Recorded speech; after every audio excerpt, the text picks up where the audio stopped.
Shalom Bapak Ibu Saudara-saudari, selamat berjumpa kembali dalam Renungan Harian Toraya edisi Jumat 5 November 2021.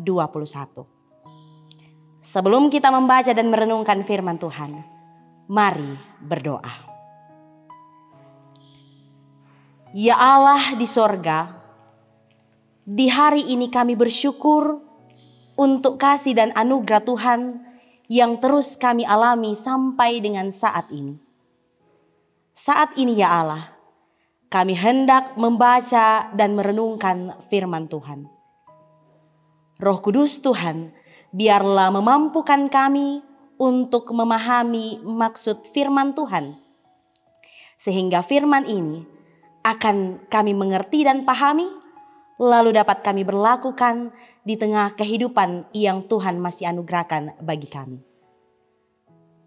Berfirmanlah ya Tuhan, kami mendengar.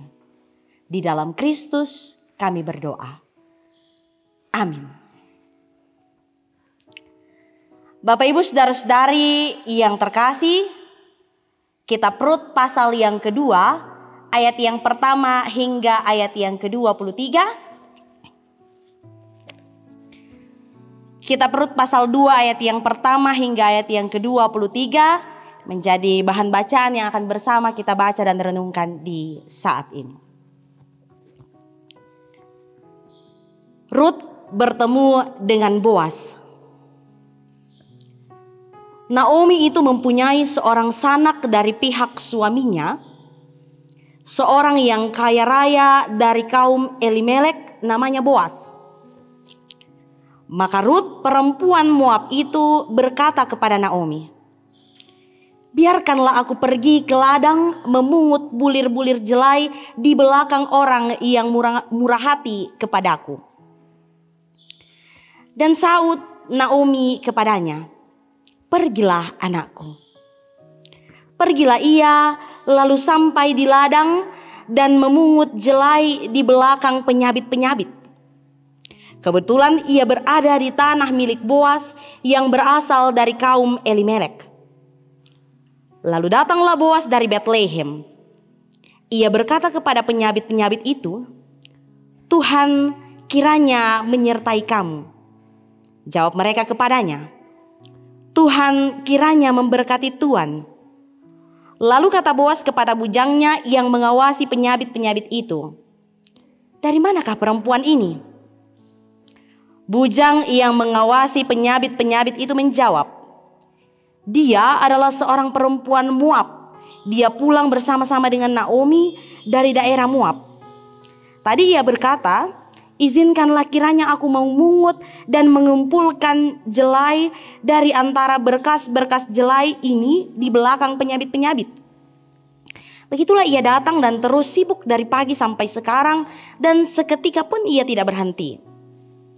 Sesudah itu berkatalah Boas kepada Rut, "Dengarlah dahulu anakku, tidak usah engkau pergi memungut jelai ke ladang lain, dan tidak usah juga engkau pergi dari sini, tetapi tetaplah dekat pengerja-pengerjaku perempuan.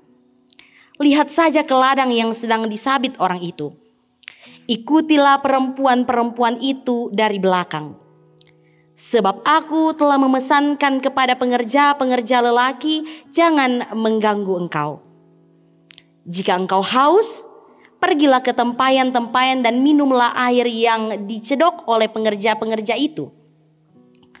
Lalu sujudlah Rut menyembah dengan mukanya sampai ke tanah dan berkata kepadanya, "Mengapakah aku mendapat belas kasihan daripadamu, sehingga Tuan memperhatikan aku, padahal aku ini seorang asing?"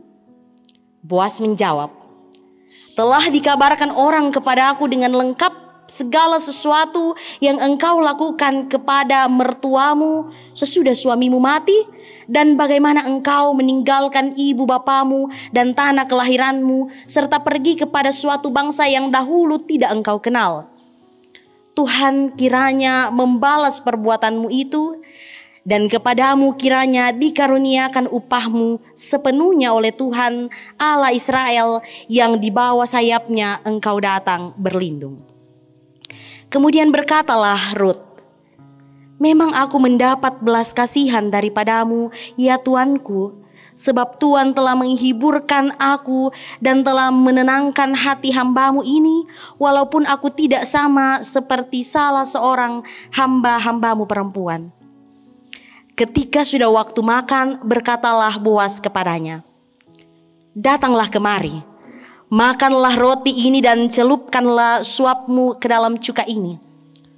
Lalu duduklah ia di sisi penyabit-penyabit itu, dan Boas menunjukkan bertih gandum kepadanya. Makanlah Rut sampai kenyang, bahkan ada sisanya. Setelah ia bangun untuk memungut pula, maka Boas memerintahkan kepada pengerja-pengerjanya, "Dari antara berkas-berkas itu pun ia boleh memungut, janganlah ia diganggu. Bahkan haruslah kamu dengan sengaja menarik sedikit-sedikit dari onggokan jelai itu untuk dia dan meninggalkannya supaya dipungutnya. Janganlah berlaku kasar terhadap dia."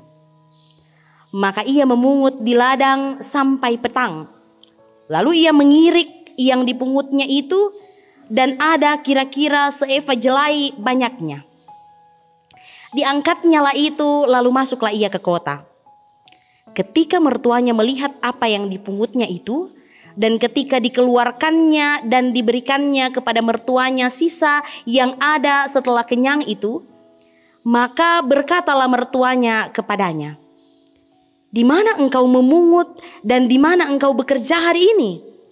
Diberkatilah kiranya orang yang telah memperhatikan engkau itu." Lalu diceritakannya lah kepada mertuanya itu pada siapa ia bekerja. Katanya, "Nama orang pada siapa aku bekerja hari ini ialah Boas." Sesudah itu berkatalah Naomi kepada menantunya, "Diberkatilah kiranya orang itu oleh Tuhan yang rela mengaruniakan kasih setianya kepada orang-orang yang hidup dan yang mati." Lalu kata Naomi kepadanya, "Orang itu kaum kerabat kita. Dialah salah seorang yang wajib menebus kita." Lalu kata Rut, perempuan Moab itu, "Lagi pula ia berkata kepadaku, tetaplah dekat pengerja-pengerjaku sampai mereka menyelesaikan seluruh penyabitan ladangku." Lalu berkatalah Naomi kepada Rut, menantunya itu, "Ya anakku, sebaiknya engkau keluar bersama-sama dengan pengerja-pengerjanya perempuan, supaya engkau jangan disusahi orang di ladang lain." Demikianlah Rut tetap dekat pada pengerja-pengerja perempuan Boas untuk memungut sampai musim menuai jelai dan musim menuai gandum telah berakhir. Dan selama itu ia tinggal pada mertuanya. Berbahagialah kita yang setia membaca firman Tuhan dan melakukannya dalam kehidupan kita hari lepas hari. Bapak Ibu saudara-saudari yang terkasih, melalui pembacaan hari ini, satu tema yang akan kita renungkan, harapan dalam kesengsaraan. Kaparanuanan lan kamaparisan. Bapak Ibu saudara-saudari, setiap orang memiliki cara tersendiri untuk bangkit dari keterpurukannya. Entah dilakukannya bersama dengan orang lain ataupun dengan niatnya yang besar, ia melakukan apa saja yang dianggap bisa membuatnya bangkit dari keterpurukan hidupnya. Untuk melanjutkan kehidupan di Israel, maka Naomi dan Rut terus berupaya mencari cara demi memenuhi kebutuhan hidupnya. Salah satu cara yang dilakukan adalah Rut minta izin kepada Naomi untuk pergi memungut bulir-bulir jelai di ladang yang adalah milik kepunyaan Boas. Di ladang, Rut bekerja di belakang para penuai hasil panen, sebab menurut aturan di Israel, janda atau orang miskin hanya boleh memungut sisa-sisa jelai di belakang para pemanen jelai. Dengan bermodalkan aturan inilah, Rut berinisiatif pergi memungut bulir jelai yang tersisa. tindakan Rut karena dia merasa bertanggung jawab untuk memenuhi kebutuhan dirinya dan mertuanya. Boas merupakan salah satu anggota keluarga dari kaum Elimelek, sehingga dari penuturan mengenai Rut dari orang lain, maka Boas sangat baik kepada Rut karena ia tahu pengorbanannya untuk Naomi. Oleh karena itulah ia memperlakukan Rut secara istimewa. Hal inilah yang membuat keberlangsungan hidup Rut dan Naomi terpelihara dari hasil memungut jelai di ladang Boas. Bapak Ibu saudara-saudari, kisah keberlanjutan pemeliharaan Tuhan terhadap Rut dan Naomi bukanlah hal yang kebetulan. Namun kita hendaknya menghayati bahwa Tuhan tidak pernah merancang hal yang buruk dalam hidup kita. Sehingga masalah apapun yang kita hadapi, janganlah membutakan mata rohani kita untuk melihat rencana Tuhan terhadap diri kita. Percayalah, Tuhan bisa bekerja dalam hidup kita dengan caranya sekalipun melalui kepahitan hidup. Amin. Mari kita berdoa. Kami bersyukur ya Allah di saat ini, ketika kami boleh mendengarkan sabda firman Tuhan. Biarlah firman Tuhan yang kami dengarkan hari ini terus menguatkan kami menghadapi setiap peristiwa hidup yang kami alami. Menjadi keyakinan bagi kami ya Allah, Tuhan tidak pernah memberikan rencana buruk kepada kami. Tetapi setiap hal yang boleh terjadi dalam kehidupan kami, yakinkanlah kami bahwa semua itu adalah rencana indah yang Tuhan izinkan terjadi dalam kehidupan kami. Dimanapun kami berada di hari ini Tuhan, berkati, sertai, dan tuntunlah kehidupan kami. Ini doa kami ya Allah. Di dalam Kristus kami berdoa. Amin. Demikianlah renungan harian Toraya edisi hari ini. Sampai berjumpa kembali. Tuhan Yesus memberkati kita semua.